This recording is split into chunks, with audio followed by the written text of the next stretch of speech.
Everybody want to say she's grown. Let me hear from a grown woman. I want to hear from my daughter. That's what I want to hear from. I want to hear from no third party. I want to hear exactly from Joycelyn Savage. Period. What if the man behind one of the darkest scandals in the music industry could walk free while one of his victims is still missing? That's the question haunting millions right now. R. Kelly, convicted of multiple serious crimes, is now asking for a presidential pardon. But while his lawyers argue that he's been unfairly targeted, one woman's name keeps surfacing, Joycelyn Savage, and her silence says more than words ever could. R. Kelly's legal team has officially turned to Donald Trump, requesting a pardon. We believe that President Trump is the right person to help us for a couple of reasons. The same man who once ruled the charts is now hoping a former president will see him as a victim, someone caught in the crosshairs of a so-called government witch hunt. His lawyer, Beau Brindley, even drew parallels between Kelly's situation and Trump's own legal battles, suggesting both were targeted by the feds. One, because he knows what it's like. He,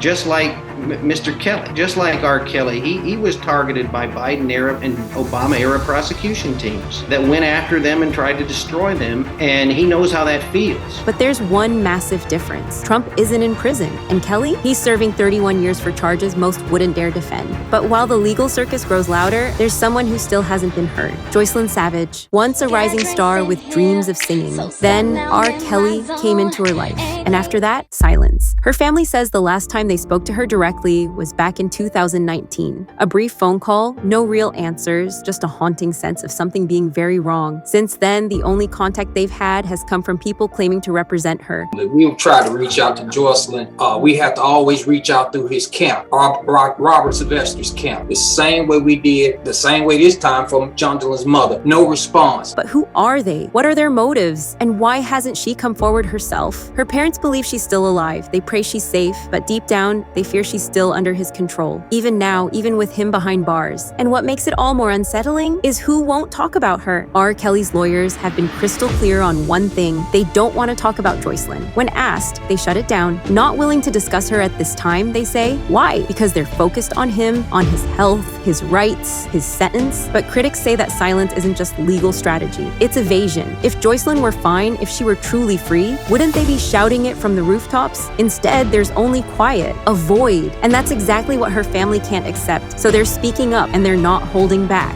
We would like to have a one-on-one discussion with you. Listen, Robert is locked up. All these enablers need to move aside.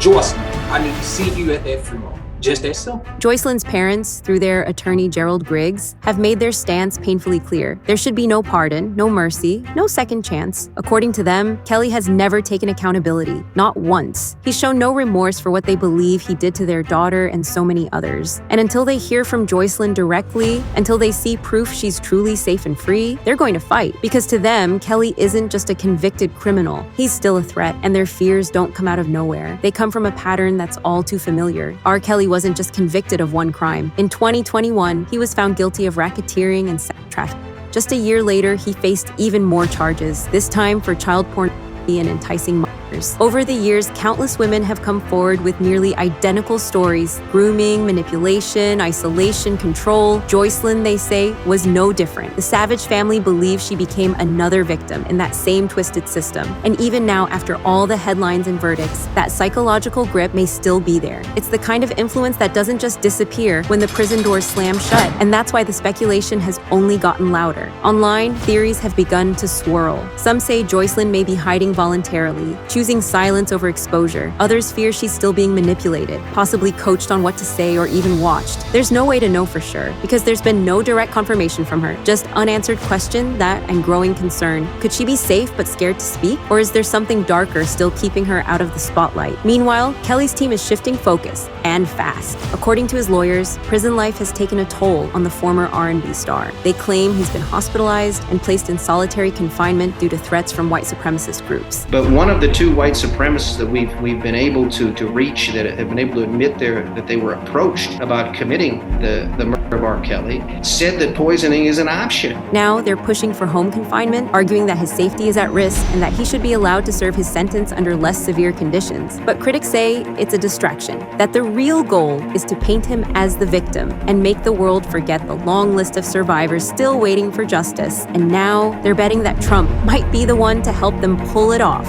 So will Will R. Kelly walk free? That's the question his legal team is desperately trying to answer with a yes. But for the Savage family, and for many watching this unfold, the answer is a hard no. They say a pardon would erase the pain of the victims. It would be a betrayal of justice, and it would send a chilling message to survivors everywhere. But perhaps the most disturbing part of this entire story isn't about courts, lawyers, or Trump. It's about Joycelyn and the fact that, to this day, the people who love her most still don't know where she is or if she's truly free. And until that changes, this story isn't over. If you found this video powerful, make sure to like and share, and let us know your thoughts in the comments. Should Kelly be pardoned? And what do you think happened to Joycelyn Savage?